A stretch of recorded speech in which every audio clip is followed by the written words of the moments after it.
Tubuhan, pagdating, umupo po kami. Walang personalan to kasi Okay, hinanap okay. ko siya. Sige. I have my witness. Okay. Umupo kami, umorder sila ng sandwich. Oh. So sabi ko, saan na kinuha mo? Pwede ba makawal? Paano mo ibibigay yung side ko? Ang sabi niya, hindi, yung nangyari, di ba? So, sabi ko, paano mo ma-i-depend yung side ko? Kumuha na lang ako na sa counter affidavit nyo. Sabi ko, di ba naman dapat kausapin mo? Kasi iba na rin yung mga nakasulat kagapon.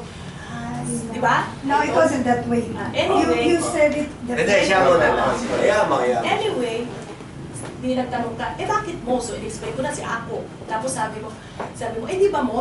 Sabi ko, hindi, walang kilala. How about Jojo Ochoa? Do you know Jojo Ochoa? Sabi ko, hindi ko siya kilala. Kasi sa letter, sa pagsabi, para bang pagdating pa lang natin, walang kinalaman si Jojo Ochoa dito. Exactly. Sana, Nancy, alam mo, nandiyan ang Diyos, idlatin tayo. Yes, ma'am. Hindi yan. Hindi yan. Kaya yun Yes, na. ma'am. Tapos na yan, napasa Diyos ko na i-surrender it. Okay. No, ma'am. I Kaya have to defend that's the myself. reason. You're accusing Ayaw ko me of makinig accusing ko, myself. tapos na yan. Okay. Basta, lawyer niyo ba yung Moss? No, hindi. Hindi po, si attorney Akot lang po. Ano, we have a document. It says, nasa document. Kasi nga nagamit nga ni Akot, pwede niyo puntahan yung MOS, kausapin niyo si It's Akot. in the document. Kaya nga, I don't Everything know bakit. was based on Diba? document. Kaya nga tinanong niya, I said, no. Ba't ko siya kukunin? Di ba ang mahal din nila? Hindi ko Pero alam, one ma'am. case daw yan lang na-handle yata ng most for you. One of these, one instance lang. Yung si Akot ginamit niya, counter affidavit ko. Okay, isa Kaya lang. nga walang tatak na MOS, address lang niya. It's there. I don't know. I have the document. Ay, kaya I can don't show know it it to you. there. Can we hear now? Yeah, it's there. And in fact, ma'am, when I arrived, immediately, sinabi mo sa akin, ay, walang pinalaman si Jojo Ochoa. I did not say anything.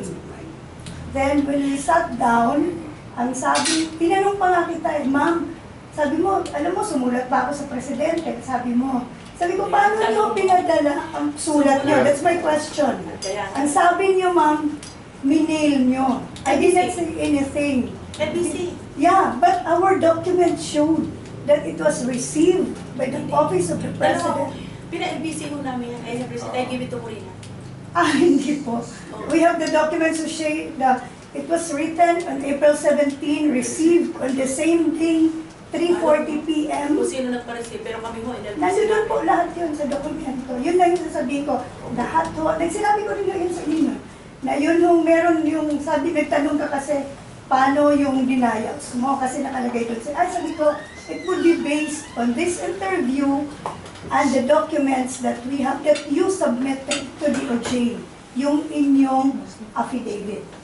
Pero sabi ko naman sana, kunin mo yung side ko kasi ang allegation mo, bagong allegation na, di ba? Pero kaya nga ayaw papuntahin talaga dito sa totoo lang, against kasi after nga namin nag-ano, iba yung nalagay, sabi, wag na. Pero sabi ko, hindi. Tapos nung tumawag kasi sige, pumunta ka na. Yun nga parang iba yung pagkasabi ko, iba yung ano, and nato si Louie, kaya dapat may witness ako, isa ayoko para hindi ako. Ang Janet, kasi yung issue po hindi naman po personal na sa inyo eh. Public issue na po ito eh. Kung lumabas po si Benner tsaka yung si Mark Medina, nilabas po niya yung mga dokumento nila. Mas maganda. Tapos sumusunod naman po yung mga tinis sa nag-independent bank. Hindi naman po kami. Hindi naman po kami malalabas kung hindi kami magtatanong. For example po, binigyan po kami ng document kay Congressman Ungab. Oo. Draft lang siya. Opo. Hindi ko naman ho nilabas kagad. So I called up his office. May saro po ba kayo ng ganito po? Sabi niya, may saro ganyan. KPMI ba? Hindi. AFMI. Ting! Ano ba yung acne?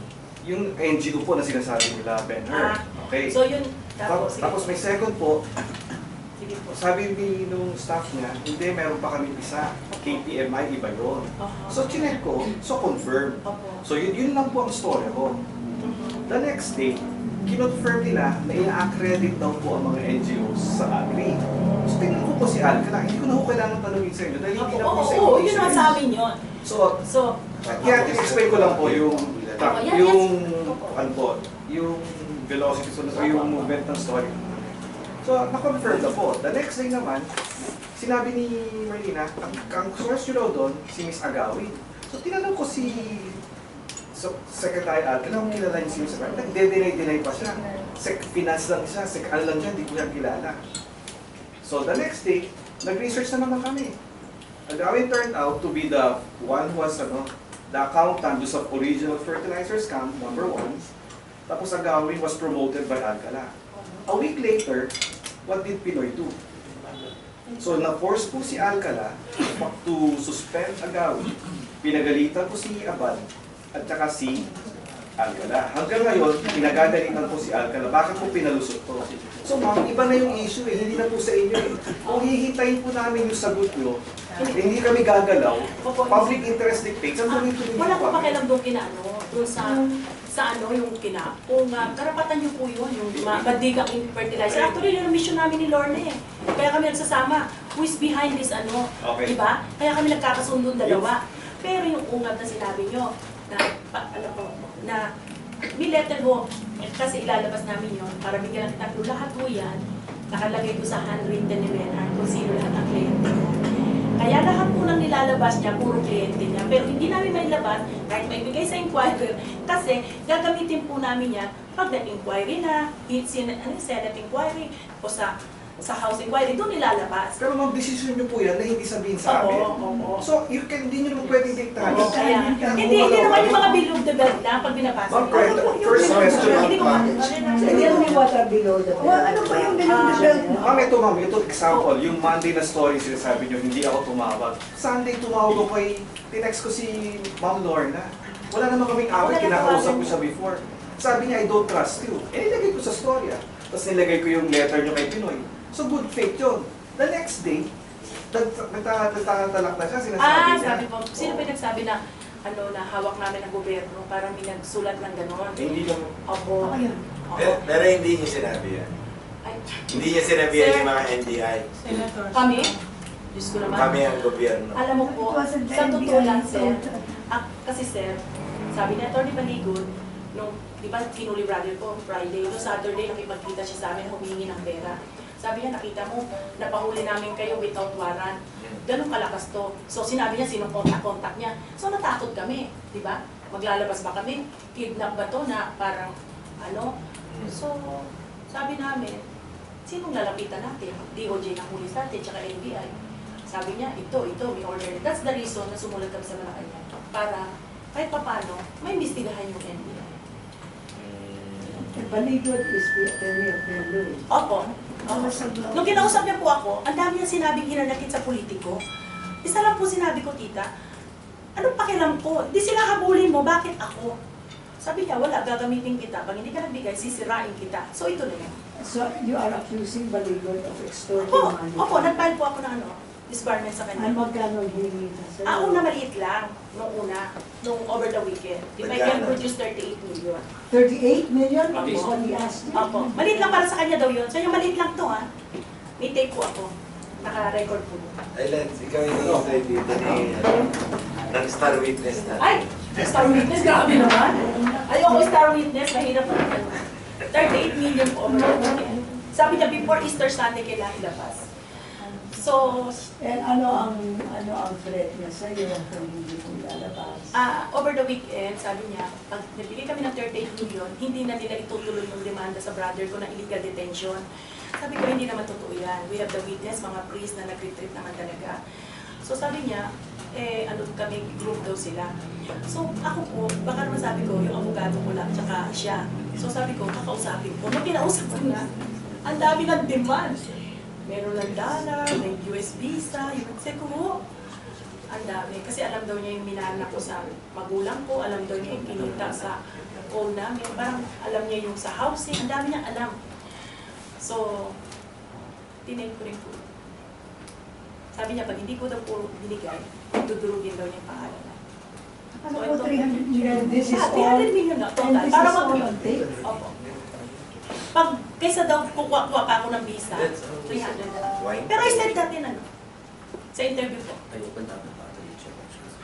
What you're saying is that all of the NGOs na nakadugtong sa mga senator at congressmen, ito lahat ay negosyo nitong si Benhur. Wala Meron po kayong siyang boss. kinalaman. Opo. Wala kayong Meron kinalaman. siyang boss? Ay, sino ang boss ni Sino Benhur? boss ni Benhur? Can we start on that? Ay, naku, hindi na. Sa kanila po. Lalabas naman po. Anyway. Hindi kayo ang boss. Magandang banner yun. Ha? Hindi na po. Sa kanila. Pero empleyado niyo po sila, ma'am. In fact, Isa lang pong empleyado ko, si Benhar. Si Marina Sula po, nag-file sa labor na empleyado ko siya. Natalo Yes. ko siya. Meron, May decision na po. Kasi kung hindi nyo si empleyado, bakit ho sinabot ng abogado nyo yung labor case na final niya? Eh, natural. Sasagutin. Lalagay mo doon. Hindi pwede hindi mo sasagutin, tita. You cannot ignore that. Kailangan sasagutin. I-acknowledge nyo na empleyado nyo. No. Mali. Dapat, It's there naman. We have all sinagot the- po namin na hindi namin siya empleyado. Iko-confirm mo na hindi namin empleyado. Binigyan ng ebidensya, nanalo po kami. Meron She din. also known as Baby Sula, di ba? No, different. That's different. That's different. Bakit? Wala. Sino si Kasi Baby susulat ng nag-accept ng mga JLN Corporation / tapos Hindi po. Wala Baby pong baby Sula. Wala pong baby sila sa amin. I thought the One of the, real one of the, name is- yeah. Yeah. One of Pero si the- Marina Sula, hinigyan siya ng Marina labor. yeah. Si Marina Sula. si Helen po, si Baby Helen, Sula. hinigyan po siya lahat ng SSS, mga show evidence. Wala po natalo. Wala siyang nabigay. Wala po. Sabi niya, empleyado po ako. So, hinigyan po siya sa labor. Nung di ba maghihiring muna, ano? Naglabas na po ng desisyon. Naglabas na ang desisyon. Na ano po yung decision, ma'am, sa Na hindi talaga siya empleyado. So alam niyo yung negosyo. Ako, lumabas. So, ang Pwede niyo puntahan, Ma'am Nancy. Hindi yung nakakatawa. your version is that Yeah, please. the one who was involved in the PDAP is Ben-Hur, and And he is Sonia. working for somebody. Opo. Ganun ba? Oo. Hindi kayo. You know who that person Yeah, is, pero it's- but you will not tell us until the proper After time. proper. But You, did you you- cannot give us a little hint. Was he working also? Basta babae po siya. Why was he also working with you? He was there working for you. He was your employee. No, who? Ben-Hur. Ako, Ben Hart. Oh, So but he because was we working. working. Yeah. Part of it. So why was he working with another boss? Ay, tita, kasi ang para naman trabaho ni Ben Hart sa akin, parang alalay, di ba? Parang alalay. Hindi naman sa office yung working for ano, gano'n, di ba? Parang kayo, yung secretary ko na sa baba. So, namimit niya.